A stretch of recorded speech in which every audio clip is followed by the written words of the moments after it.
ஆண்டவரும் அருமை இரட்சகருமாய் இருக்கிற இயேசு கிறிஸ்துவின் ஈடு நேற்று நாமத்துக்கு மகிமை உண்டாவதாக. இந்த தினத்தில் உங்கள் ஒவ்வொருவரையும் சந்திப்பதில் மிகுந்த மகிழ்ச்சி அடைகிறேன். நம்ம அநேக தரம் நம்ம நினைக்கிறோம், ஒவ்வொருவருக்கும் வாழ்க்கையில பார்க்கும்பொழுது ஒவ்வொருவருக்கும் ஒரு தனித்துவம், அதாவது தனித்துவத்தை மகிமை என்று கூட குறிப்பிடல. இப்ப சூரியனை பார்க்கும்போது சூரியனுடைய ஒளி மகிமையாக கருதுகிறோம். அதே போல ஒரு அரசியல் தலைவரை நம்ம எடுத்துக்கொண்டோம் என்றால், அந்த அரசியல் தலைவர் தான் பதவி வகிக்கிற காலத்துல எல்லாம் அவருக்கு இருக்கிற அதிகாரத்தை அந்த அரசியல் தலைவருடைய மகிமையை நாம் கருதுகிறோம். ஏன்னா அவர் அந்த அதிகாரத்தை வைத்து அவர் எவ்வளவு சட்ட வரம்புக்குள்ள என்ன செய்ய முடியுமோ செய்ய முடியும்.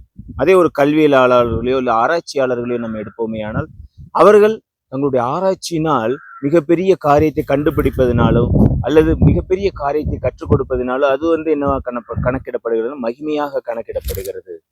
இந்த மகிமையெல்லாம் பார்க்கும் பொழுது அந்த குறிப்பிட்ட காலங்களுக்கு மாத்திரம் செயல்பட்டு விட்டு அதற்கு பிறகு அந்த மகிமை செயல்படாமல் அப்படியே என்னவாகி விடுகிறது, அமர்ந்து விடுகிற காலத்தை நம்ம பார்க்க முடியும். அவங்களோட ரிட்டையர்மெண்ட் காலத்துல அவங்க யாருன்னே தெரியாத அளவுக்கு ஜனங்கள் மறந்து விடுகிறார்கள். ஆனா வேதம் குறிப்பிடுகிற ஒரு மகிமை இருக்கிறது.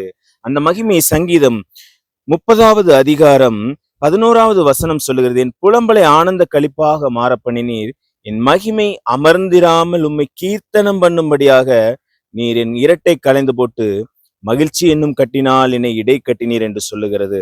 பாருங்க, ஆண்டவர் கொடுக்கிற அந்த மகிமை, நம் மனிதனுக்கு கொடுக்கிற மகிமை என்னவா இருக்கிறது என்றால், அது அமர்ந்திராமல் எப்பொழுதும் உள்ளுக்குள்ள இருந்து புதிதான காரியங்களை வெளிக்கொண்டு வருகிற ஒரு மகிமையாய், அநேகர் பாடி துதிக்கிற மகிமையாய், கீர்த்தனம் பண்ணுகிற மகிமையாய், அநேகருக்கு வெளிப்படுகிற ஒரு மகிமையாய் காணப்படுகிறது.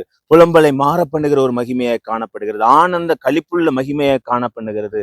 அப்படிப்பட்ட மகிமையை நாடுகிறவர்களை நாம் மாறுவோமானால், நம்முடைய மகிமை அமர்ந்திருந்து அப்படியே ஒளிந்து போகிற மகிமையா இல்லாமல் அதற்கு மேற்பட்ட மகிமையான ஆண்டவராகிய இயேசு கிறிஸ்துவின் மகிமையை நீங்கள் தரித்து கொண்டவர்களாய் செயல்படுவீர்கள். அதோடு மாத்திரல்ல, அநேகருக்கு ஆசீர்வாதம் உள்ள பாத்திரங்களாய் மாறுவீர்கள் என்பதுல துளி கூட சந்தேகம் மேல. கண்களை மூடி ஜெபிக்கலாம். நல்ல ஆண்டவரே, துதிக்கிறோம், ஸ்தோத்தரிக்கிறோம் சுவாமி.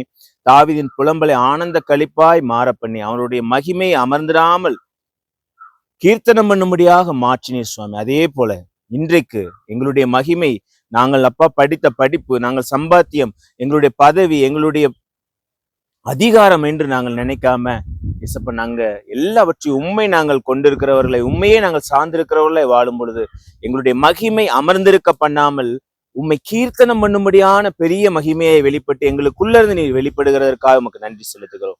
ஒவ்வொருவரையும் யாரெல்லாம் இன்றைக்கு அப்படிப்பட்ட மகிமையை நாடுகிறார்களோ, இயேசு கிறிஸ்துவின் மகிமையை நாமளும் பெற்றுக்கொண்டு அதன்படி செயல்படுவர்களை மாறணும்னு நினைக்கிறாங்களா, அவங்களுக்கு எல்லார் மேலும் உங்களுடைய மகிமையை ஊற்றுங்க சுவாமி. அவர்களையும் கனம் பெற்றவர்களாய், ஆசீர்வாதம் பெற்றவர்களாய் மாற்றி அவர்கள் புகழ்ச்சி அமர்ந்திருக்க பண்ணாமல் கீர்த்தனம் பண்ணும்படியாய் கர்த்தர் செழிப்பாய் மாற்றப் போகிறபடியால் உமக்கு நன்றி செலுத்துகிறோம். இயேசு கிறிஸ்துவின் மூலம் ஜெபிக்கிறோம். ஜெபங்களும் நல்ல பிதாவே, ஆமென். God bless you. God bless you.